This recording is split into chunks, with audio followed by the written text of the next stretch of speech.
Halo guys, kembali channel Yenda. Pada video kali ini saya akan mendongeng alur film Ghost Rider Spirit of Vengeance yang dirilis pada tahun 2011. Disutradari oleh Mark Neveldine dan dibintangi oleh Nicolas Cage, Johnny Whitworth, Idris Elba, dan masih banyak yang lainnya. Jadi film ini bisa dibilang sequel kedua dari film Ghost Rider 2007. Silahkan yang belum nonton alur film pertamanya bisa nonton terlebih dahulu. Link tidak ada di pojok kanan atas video. Film ini mengisahkan kembalinya Johnny Blaze yang mencoba menyelamatkan seorang anak keturunan iblis. Maksudnya piye? Yuk mari kita simak alur ceritanya. Gak bisa bahasa Inggris. Berawal dari seorang pendeta mabuk bernama Moreu yang terlihat sedang mendatangi sebuah kuil suci. Moreu memberitahu biarawan bahwa Raja Iblis Mephistopheles sedang mengirim pasukannya untuk mengambil seorang anak laki-laki beserta ibunya yang kini ditawan oleh biarawan. Anak laki-laki tersebut bernama Danny Katz, sedangkan ibunya bernama Nadia. Pada saat itu juga pasukan Mephis datang menyerbu. Pasukan itu dipimpin oleh Karigan yang tanpa ampun membunuh semua biarawan. Tetapi untungnya Nadia dan Danny berhasil melarikan diri dengan menggunakan mobil. Karigan dan kelompoknya tak tinggal diam. Mereka mengejar Danny, begitu juga dengan Moreu. Di dalam pengejarannya, Karigan menyingkirkan Moreu dengan menembak ban motor Moreu yang membuatnya terpental ke arah jurang. Namun, Moreu membalasnya dengan menembak ban mobil Karigan yang membuat Karigan tidak bisa lagi mengejar Danny.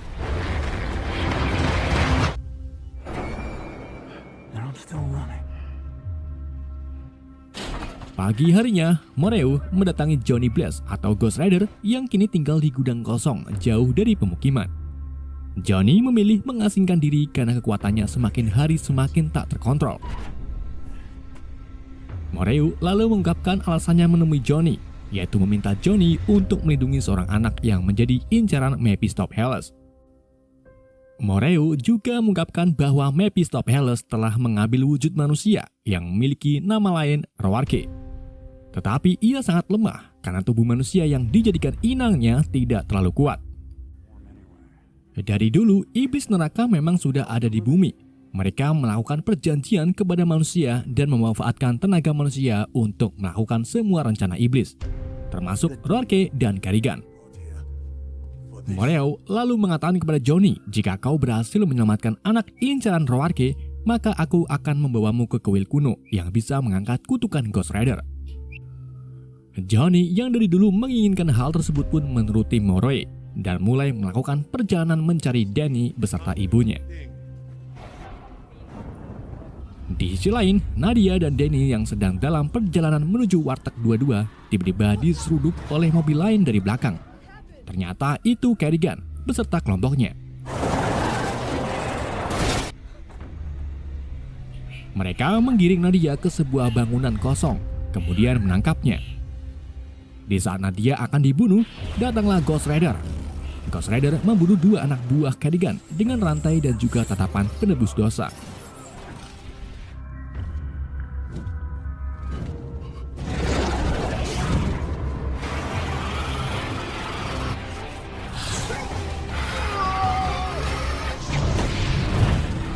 Di sini, Ghost Rider merasakan kekuatan jahat dari dalam Danny. Ia pun mendekati Danny dan mencoba untuk membunuhnya. Tetapi Karigan lebih dulu menembak Ghost Rider dengan peluru granat. Setelah itu, Karigan dan kelompoknya segera pergi sambil membawa Danny. Keesokan harinya, Johnny secara tiba-tiba tersadar di rumah sakit. Ia segera mengambil beberapa obat manual dan pergi dari rumah sakit. Namun di waktu yang sama, ia melihat Nadia di sudut ruangan. Johnny pun mengikuti Nadia yang berakhir di parkiran. Nadia tak terima jika Johnny ikut campur ke dalam masalahnya. Tetapi Johnny mengatakan bahwa Moreu telah mengirim dirinya untuk melindungi Danny. Nadia pun menerimanya dan mengajaknya untuk mencari Danny.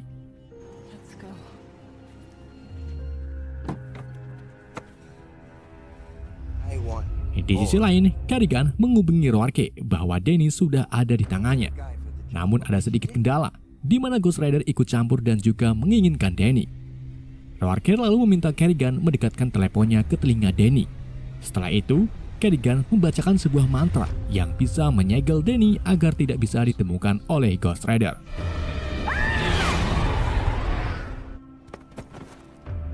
What the hell was that? Be able to sense him now. Think of the child as a sort of computer. Okay, well, let me just get something straight. Di dalam perjalanan, Nadia memberitahu Johnny bahwa dulu dirinya adalah istri Kerrigan yang sudah tidak kuat lagi dengan pekerjaan Kerrigan sebagai mafia. Hingga pada suatu hari, Nadia tak sengaja menyindir kejelekan Kerrigan yang memiliki kadas di selangkangannya. Tentu saja hal itu membuat Kerrigan marah. Ia mencoba membunuh Nadia dengan menghancurkan apartemennya. Di detik-detik sebelum Nadia wafat, ia didatangi Raja Iblis yang tak lain lagi adalah Mephistopheles atau Roarke. Roarke menawarkan kehidupan kedua kepada Nadia, tetapi meminta imbalan yaitu mengandung putra iblis dari Roarke. Nadia dengan bodohnya menerima tawaran tersebut dan sekarang ia baru merasakan akibatnya. Di mana ternyata Roarke ini ingin mengambil Danny untuk dijadikan inangnya. Tubuh Danny tidak seperti manusia biasa. Ia mampu membuat Roarke menjadi sangat kuat, yang mungkin bisa menguasai bumi hanya satu kali serangan. It was supposed to be a big score for Kerrigan. Where you headed? Someone I know. He'll know where to find him. Am I gonna regret taking you? Malam harinya, Nadia dan Johnny tiba di sebuah klub malam. Mereka menyergap teman Kerrigan bernama Komar yang mungkin mengetahui keberadaan Kerrigan. Johnny mengancam akan berubah menjadi Ghost Rider jika Komar tak mau memberitahu keberadaan Kerrigan. Dengan terpaksa, Komar pun memberitahu bahwa Kerrigan membawa Danny ke pertambangan. Tanpa berpikir panjang, Johnny pun segera pergi ke pertambangan dan merubah dirinya menjadi Ghost Rider.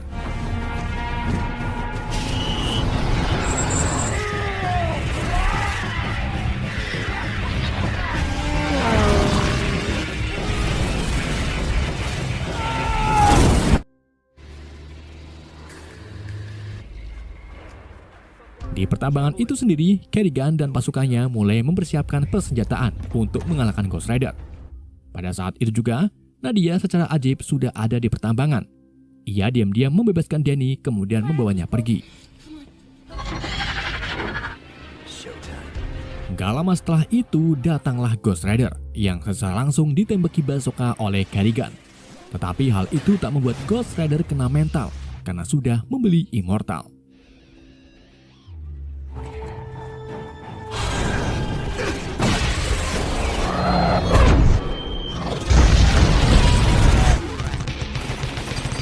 Ghost Rider mulai melakukan serangan dengan rantainya. Namun karena kurang greget, Ghost Rider pun menaiki alat berat, lalu merubah alat tersebut menjadi hel perkakas.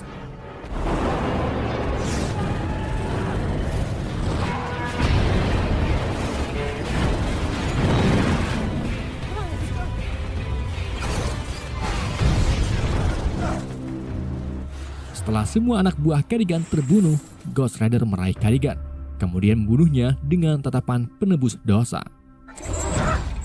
Ghost Rider lalu mengejar Nadia yang masih dalam pelarian. Ia menyeret Nadia keluar dari mobil dan akan membunuhnya. Tetapi hal itu langsung dihentikan oleh Danny.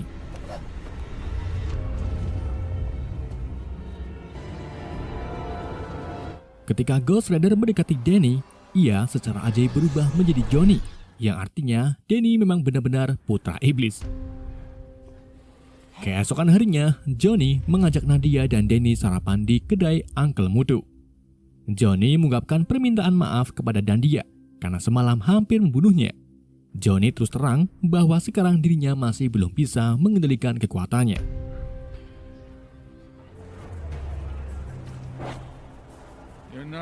Di pertambangan, Roarke menghampiri Kerrigan yang terlihat sedang sekarat tertindih reruntuhan. Saat Kerrigan mati, Roarke menghidupkan kembali Kerrigan sebagai makhluk yang dikenal sebagai Blackout.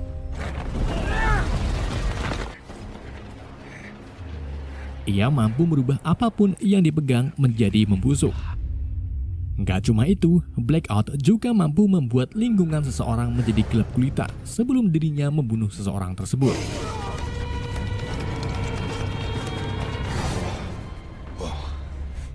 Roarke lalu memerintahkan Blackout untuk menemukan Danny.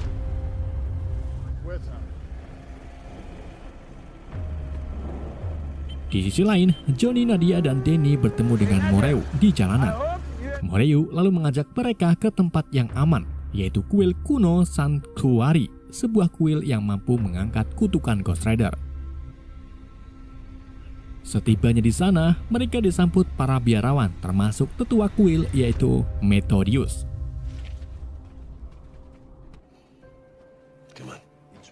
Di dalam kuil, Moreu menjelaskan kepada Johnny bahwa iblis yang ada di tubuh Johnny dulunya malaikat bernama Zarathos.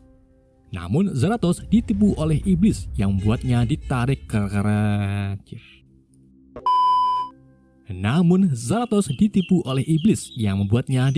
ke neraka. Zarathos yang masih memiliki rasa keadilan akhirnya merubah dirinya menjadi Spirit of Vengeance. Ia akan menyeret siapapun ke neraka yang sudah melakukan banyak dosa. Johnny lalu menagih janji Moreu untuk mengangkat kutukannya. Moreu pun mengabulkannya dengan memberikan roti sobek mambu kepada John. Kemudian menyuruhnya pergi ke ruang pengadilan.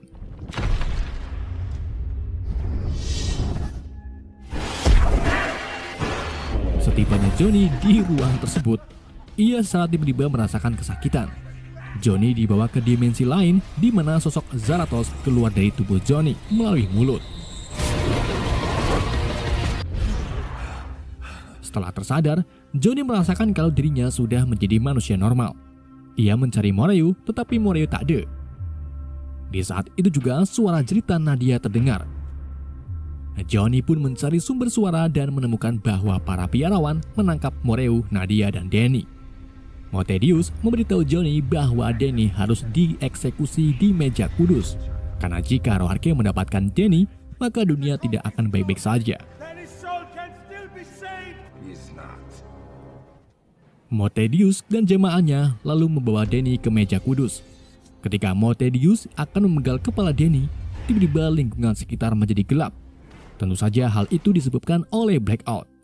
Blackout membunuh semua jamaah termasuk Methodius. Kemudian membawa pergi Danny ke hadapan Roarke di Turki. Gak lama setelah keduanya pergi, Nadia, Johnny, dan Moreu datang. Mereka menemukan bahwa para biarawan telah mati membusuk. Moreu lalu mengajak mereka ke ruang penyimpanan senjata dan memutuskan untuk menyusul Danny serta mengakhiri semua ini.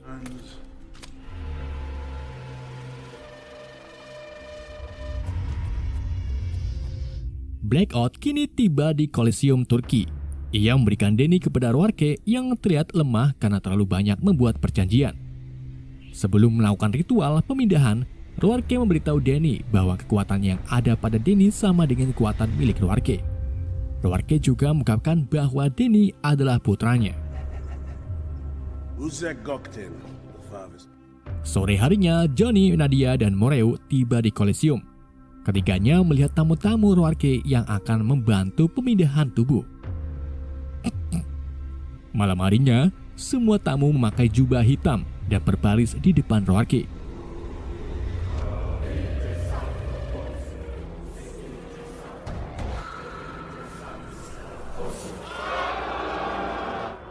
Saat ritual pemindahan mulai dilakukan, Moreu muncul sambil menembaki para tamu. Sementara Johnny mencoba membebaskan Danny.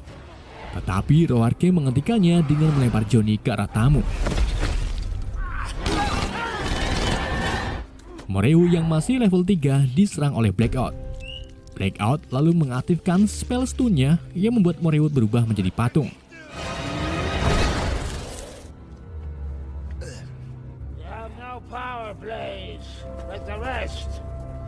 Setelah itu, Blackout memegang Johnny dan meminta Roarke untuk mengeksekusinya. Di sini, Danny mengetahui bahwa dirinya memiliki kekuatan seperti ayahnya. Jadi, ia dengan sigap mengembalikan kutukan Zarathos kepada Johnny dan membuat Johnny kembali menjadi Ghost Rider yang kini mampu berubah di siang hari. Astagfirullahaladzim. Johnny lalu membunuh sebagian tamu hanya dengan sekali sebatan rantai. Sementara Roarke membawa pergi Danny ke jalanan yang kemudian disusul dengan Johnny dan Nadia.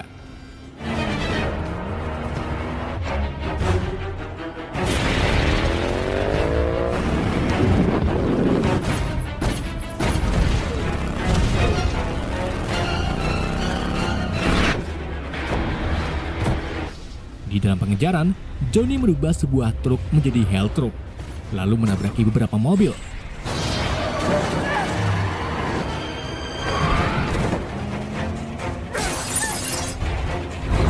Di saat itu juga, Blackout ikut campur.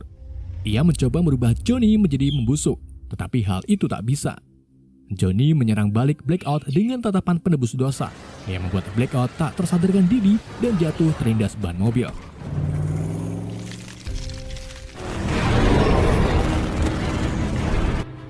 Setelah itu, Johnny menyerang mobil Roarke dengan rantainya dan membuat mobil tersebut keluar jalur lalu mengguling-guling.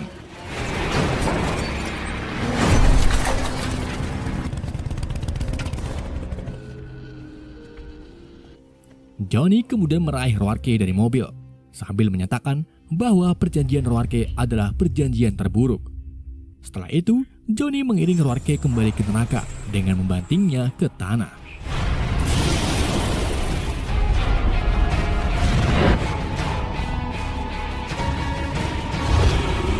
Nadia akhirnya tiba di lokasi. Ia sangat sedih bahagia ketika melihat Denny sudah tak bernyawa.